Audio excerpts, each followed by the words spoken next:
Voucher posting কৰাৰ কাৰণে দুটা মেনু আছে। এতিয়া প্ৰথমে আমি F-02 এই মেনুটো ইউজ কৰিম।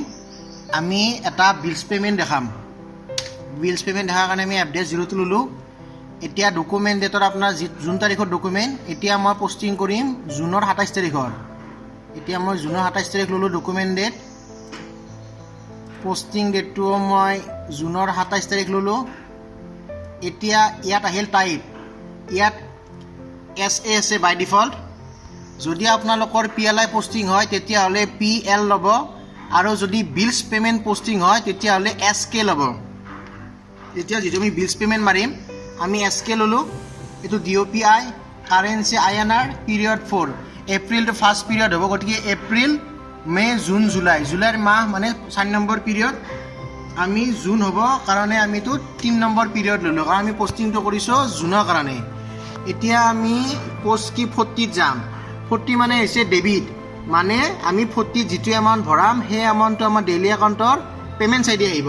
এতিয়া আমি বিলছ পে'ড দেখাম, গতিকে আমি এতিয়া জিএলটো মাৰিম 3020590,200। এই জিএলটো হৈছে আপোনালোকে যিটো ৰেচপেক্টিভ জিএলত পে'মেণ্ট কৰিব। এতিয়া মই কিবা এটা চাফাইৱালা পে'মেণ্ট কৰিম কাৰণে মই এইটো মাৰিছোঁ, এণ্টাৰ মাৰিলোঁ। এণ্টাৰ মৰাৰ পিছত আছে ইয়াত এমাউণ্টটো মাৰি দিলোঁ। এমাউণ্টটো মৰাৰ পিছত ইয়াত আপোনাৰ আছে টেক্স কোড। টেক্স কোডটো আপোনাৰ সকলোতে নালাগে, য'ত য'ত লাগে নিজে নিজে আহে। ইয়াত আপোনাৰ V0 মাৰিব লাগে, এইটো V0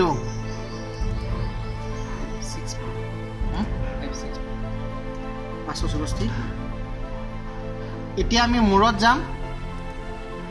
মূৰত গৈ ইয়াত আমি প্ৰফিট চেণ্টাৰ মাৰিম 1202110,200 এনেকৈ আহিব। অহাৰ পিছত আমি ওপৰত ক্লিক কৰিম। ক্লিক কৰি আমি ইয়াত ক্লিক কৰিম, কণ্টিনিউত ক্লিক কৰিম। আপোনাৰ নিজে নিজে এটা মেছেজ আহিছে, এমাউণ্ট ৰিকুৱায়াৰ টু CO অবজেক্ট, মানে কষ্ট চেণ্টাৰ। বিলছ পে'মেণ্ট না, বিলছ পে'মেণ্ট হ'লে কষ্ট চেণ্টাৰ দিব লাগিব। আমি প্ৰফিট চেণ্টাৰত দিছোঁ, প্ৰফিট চেণ্টাৰ নহয়, মানে সি নিজে নিজে আপোনাৰ এৰৰটো দেখাই দিব।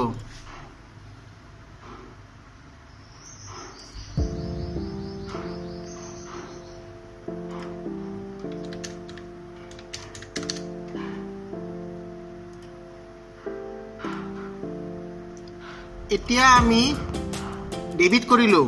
ডেবিট আমি ক্ৰেডিট কৰিম কাৰ পৰা? আমি পে'মেণ্টটো দিলোঁ ট্ৰেজাৰীৰ পৰা। ট্ৰেজাৰী মানে হৈছে DOP কেছ। এতিয়া ইয়াত আমি 50 মানে হৈছে ক্ৰেডিট, 40 মানে ডেবিট, 50 মানে ক্ৰেডিট। আমি 50 মাৰিলোঁ পোষ্ট কি। এতিয়া আমি জিএল মাৰিম, ট্ৰেজাৰী জিএল 48671। আমি ডট কেছটো ক্ৰেডিট কৰি দিম। ইয়াত আমি এণ্টাৰ মাৰিলোঁ। ইয়াত আমি এমাউণ্টটো লিখিলোঁ। এমাউণ্টটো নিলিখিলেও ষ্টাৰ লিখি দিলেও হ'ব। ইয়াত আমি ষ্টাৰ লিখিলোঁ। আমি মূৰত গ'লোঁ। এইবাৰ কিন্তু আমি প্ৰফিট চেণ্টাৰহে দিম। DOP কেছৰ লগত সদায় প্ৰফিট চেণ্টাৰে আহে। 1202110,200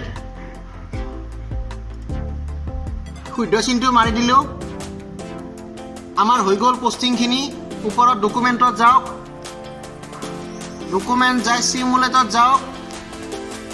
এতিয়া আপোনালোকে লক্ষ্য কৰিব, এইটো 27 তাৰিখৰ ডেইলি একাউণ্টত আহিব লগা বস্তু 27 তাৰিখ আহিছে। এইটো আপোনাৰ বিলছ পেইড কাৰণে আপোনাৰ SK আহিছে। এইটো আপোনাৰ পোষ্টিং পিৰিয়ড 3 আহিছে, 2022 27 তাৰিখ আহিছে। এতিয়া আপুনি মন কৰিবলগীয়া বস্তুটো হৈছে আপুনি পে'মেণ্ট কৰিছে কি জিএলটো আৰু একবাৰ চাই লওক। এইটো হৈছে 40, মানে আপুনি পে'মেণ্ট কৰিছে 564 টকা। ক'ৰ পৰা পে'মেণ্ট কৰিছে? DOP কেছৰ পৰা 564 টকা। আৰু আপোনালোকে তলত চাব, তলত এই এমাউণ্টটো 0 হ'ব লাগিব। এতিয়া আপুনি ইয়াত পোষ্ট কৰি দিয়ক। পোষ্ট কৰাৰ লগে লগে তলত এটা ডকুমেণ্ট কোড আহি গৈছে। আপোনালোকে ডকুমেণ্ট কোডটো নোট কৰি ৰাখক। এতিয়া আপোনালোকে মন কৰক, আমি যি মাত্ৰ পোষ্টিং কৰিছিলোঁ 564, তেওঁ ডেইলি একাউণ্টখনত ধুনীয়াকৈ আহি গৈছে। ধন্যবাদ।